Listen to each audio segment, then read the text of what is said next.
بسم اللہ الرحمن الرحیم نحمدہ ونصلی علی رسول الکریم۔ تو دوستو بزرگوں، ہمارا جو موضوع چل رہا تھا وہ سیرت کے موضوع پر تھا۔ تو ہمارا موضوع یہاں تک پہنچا تھا کہ بدر کی لڑائی کے حوالے سے چل رہا تھا۔ تو حضور اکرم صلی اللہ علیہ وسلم وہ دوہ تو قصوہ میں کافر پہنچے،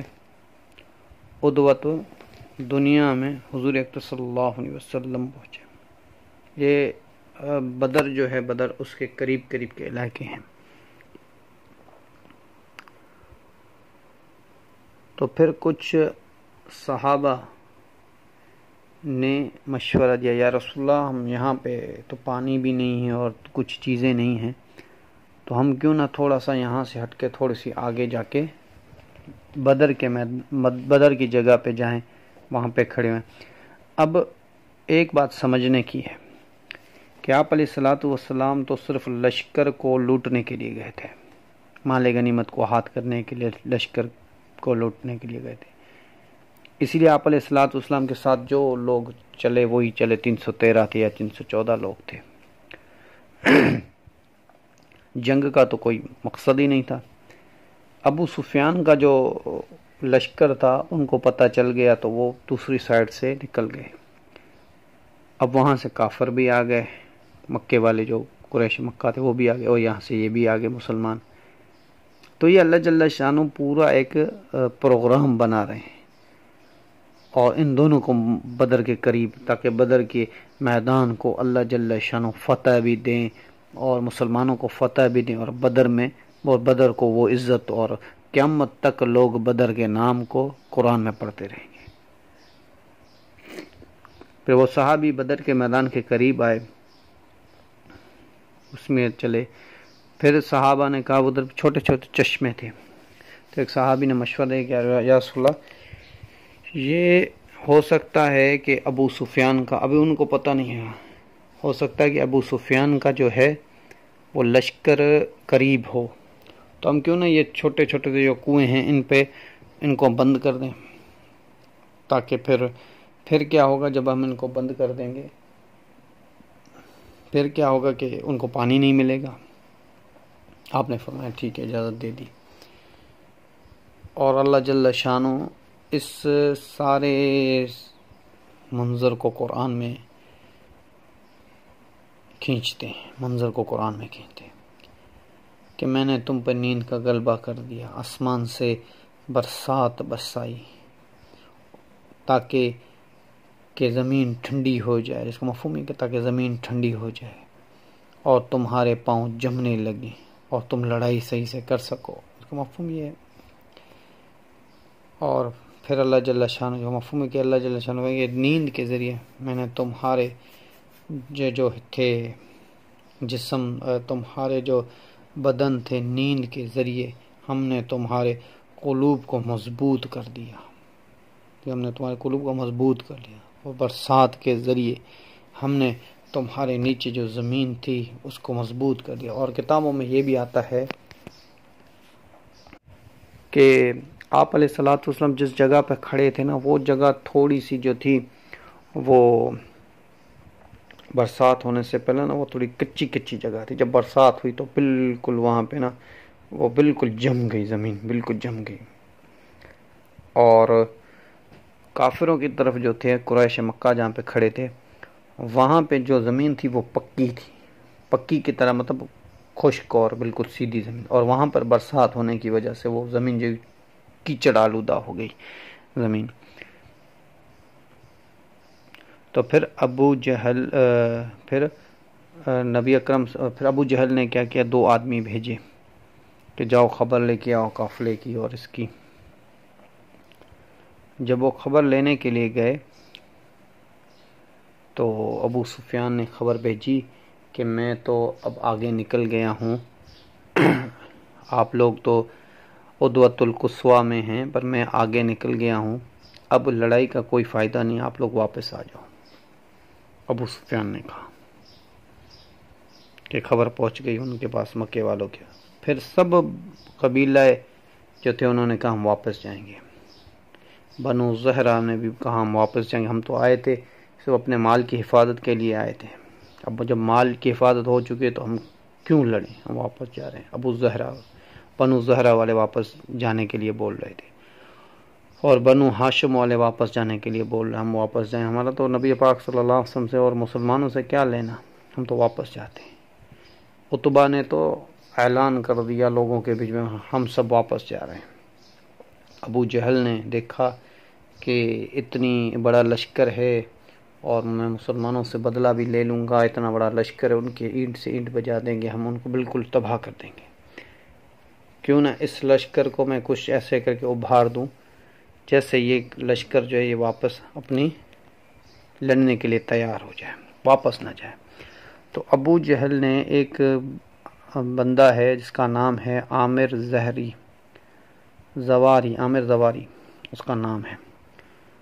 اس کے بھائی کو عبداللہ بن جہش کے قبیلے نے قتل کیا تھا، تو اس نے ابو جہل نے اس کو بلایا، اس کو بولا کہ دیکھو ہم تو وہاں سے نکلے تھے کہ ہم مسلمانوں سے بدلہ لیں گے اور یہ کریں گے، اب یہ سارے لوگ واپس جانے کے لیے بول رہے ہیں۔ تو عامر بن زواری جو تھے، عامر بن زواری، انہوں نے کیا کیا، اپنے کپڑے پھاڑے اور مٹی سر پہ ڈالی اور لوگوں کے بیچ میں گیا، یہ تم لوگ کیا کر رہے ہو، یا اگر میرا بھائی تھا یا میرا باپ تھا یا میرا کوئی تھا، اس کے لیے تو تم لوگ بدلے کے لیے تیار نہیں ہو رہے ہو، آپ لوگوں کا ہوتا تو آپ کو پتہ چلتا، ایسے کر کے ان کو ابھارا، تو پھر وہ تیار ہو گئے جنگ کے لیے کہ ہم آپ لڑیں گے نبی پاک صلی اللہ علیہ وسلم سے۔ دو آدمی کو ابو جہل نے بھیجا، جاؤ خبر لے کے آؤ کہ وہ لوگ کہاں پہ ہیں۔ تو اللہ کی شان، مسلمانوں نے ان کو پکڑ لیا، دونوں آدمیوں کو، یا ایک آدمی تھا یا دونوں آدمی، یا تین تھے یا چار تھے، ان کو خبر لینے کے لیے بھیجا، تو مسلمانوں نے ان کو پکڑ لیا۔ تو مسلمانوں نے کہا کہ تم ابو سفیان کے وہ ہو، انہوں نے کہا نہیں، تو انہوں نے پھر مارا ان کو، نہیں تم ابو سفیان کے آدمی ہو، تو ابو جہل کے آدمی نہیں ہو۔ تو حضور اکرم صلی اللہ علیہ وسلم نماز پڑھ رہے تھے، آپ جب نماز پڑھ رہے تھے تو پھر آپ جب نماز سے فارغ، آپ نے فرمایا یہ کمال کی بات ہے، اس کا مفہوم یہ کمال کی بات ہے کہ وہ سچ بول رہا ہے، تم لوگ اسے مارتے ہو، پر جھوٹ بولتا ہے پھر تم اس کو چھوڑ دیتے ہو، یہ کیا ہے؟ ہاں، یہ ابو سفیان کا نہیں ہے، یہ بلکہ ابو جہل کے آدمی ہیں جو ہمارے سے لڑنے کے لیے وہاں سے آئے تھے، ان کو خبر پہنچی تو وہ وہاں سے ہم سے لڑنے کے لیے ہیں۔ تم لوگوں کا لشکر کتنا ہے؟ آپ علیہ الصلوۃ والسلام، اس نے کہا بہت بڑا لشکر ہے، پر ہم نہیں بتا سکتے، ہمیں پتہ نہیں ہے کتنا ہے، کتنا بہت بڑا لشکر ہے۔ تو آپ علیہ الصلوۃ والسلام نے فرمایا کہ کتنے روزانہ اونٹ آپ لوگ ذبح کرتے ہو؟ انہوں نے کہا 10 اونٹ۔ تو آپ نے فرمایا کہ ایسے لگتا ہے کہ 900 سے 1000 لوگ ہیں، کیونکہ ایک اونٹ 100 آدمی کھا سکتے ہیں۔ اور آپ علیہ الصلوۃ والسلام کے جنگ کے ارادے سے تو گئے ہی نہیں تھے، اب وہاں سے بھی انہوں نے اپنے جو پیر پکے کیے قریشوں نے، اور یہاں سے نبی پاک صلی اللہ علیہ وسلم نے خطبہ دیا صحابہ کرام رضوان اللہ اجمعین کے درمیان کہ دیکھو تمہیں پتہ ہے کہ ہم لوگ جو تھے مدینے سے جو نکلے تھے وہ تو جنگ کی نیت سے نکلے ہی نہیں تھے، اب یہ تو ماحول جنگ کا ہو گیا، اب ہم کیا کریں؟ تو حضرت ابو بکر نے کہا یا رسول اللہ ہم آپ کے ساتھ ہیں، آپ اگر جنگ کرنا چاہتے ہیں ہم۔ حضرت عمر نے کہا یا رسول اللہ ہم آپ کے ساتھ ہیں، آپ اگر جنگ کرنا چاہتے ہیں تو ہم آپ کے ساتھ ہیں، ہم جئیں گے بھی آپ کے ساتھ، ہم آپ کے ساتھ ہیں۔ پھر قریش جو ہجرت والے صحابہ تھے سب نے پھر آپ علیہ الصلوۃ والسلام نے پھر فرمایا، پھر دوسری بار کچھ صحابی اٹھے، پھر آپ نے فرمایا تیسری بار، تو پھر انصار اٹھ گئے، انصار نے کہا یہ کہنے لگے یا رسول اللہ لگتا ہے کہ حضرت سعد رضی اللہ تعالیٰ یا دوسرے صحابی، انہوں نے کہا یا رسول اللہ لگتا ہے کہ آپ ہم انصار کی رائے جاننا چاہتے ہیں، یا رسول اللہ ہم انصار جو ہیں آپ کے ساتھ موسیٰ علیہ الصلوۃ والسلام کے ساتھی کی طرح نہیں ہیں کہ وہ کہہ دیں گے کہ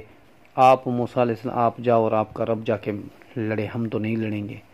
بلکہ ہم تو آپ صلی اللہ علیہ وسلم کے ساتھی ہیں، یا رسول اللہ آپ جیسے بولیں گے جیسے ہم لڑنے کے لیے تیار ہیں۔ پھر ایک دوسرے صحابی انصاری صحابی کھڑے ہوئے، انہوں نے کہا یا رسول اللہ برق غوا یمن میں ایک جگہ ہے، برق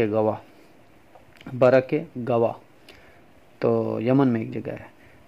یہ مدینے سے برق گوا ہے، اس کے بیچ میں 14 قبیلے آتے ہیں، 14 قبائل آتے ہیں، بڑے بڑے 14 قبائل۔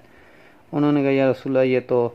ایک قبیلہ ہے، آپ اگر ہمیں برق گوا تک بھی جانے کے لیے کہیں گے تب بھی ہم رکیں گے نہیں، ہم چلے جائیں گے، یہ تو ایک قریش کے لوگ ہیں، ان سے ٹکرنا ہے، وہاں تو یا رسول اللہ 14 قبیلوں سے بھی ٹکر کے ہم جانا چاہتے ہیں، کوئی مسئلہ نہیں، اگر آپ ہمیں حکم دے دیں گے تو۔ پھر ایک دوسرے صحابی کھڑے ہوئے، انہوں نے کہا یا رسول اللہ آپ اگر سمندر بھی ہو اور سمندر میں آپ بولیں گے چھلانگیں لگاؤ تو ہم آپ سے یہ بھی نہیں پوچھیں گے کہ کیوں ہم چھلانیں گے، ہم فوراً ہم چھلانگ لگانے کے لیے تیار ہو جائیں گے۔ پھر آپ علیہ الصلوۃ والسلام نے خوش ہوئے صحابہ کرام رضوان اجمعین سے۔ پھر آپ علیہ الصلوۃ والسلام نے آپ نے فرمایا کہ جس کا مفہوم یہ کہ مجھے اشارہ ہو گیا ہے کہ فتح تو ہماری ہوگی، اگر فتح نہ ہوگی تو یہ لوگ کافر بھاگ جائیں گے، ہمیں مال غنیمت ملے گا، فتح تو ہماری ہوگی یا ہمیں مال غنیمت ضرور ملے گا۔ کیونکہ آپ علیہ الصلوۃ والسلام پھر انہوں نے کہا یا رسول اللہ کہ ہم جو ہیں، ایک صحابی آئے آپ علیہ الصلوۃ والسلام کے پاس، انصاری صحابہ ساتھ تھے یا دوسرے تھے، تو وہ آئے، انہوں نے کہا یا رسول اللہ ہم آپ کے لیے حریش بنانا چاہتے ہیں۔ حریش کیسے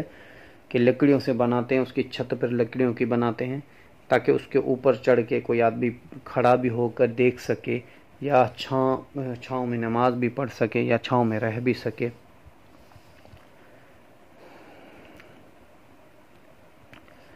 کیونکہ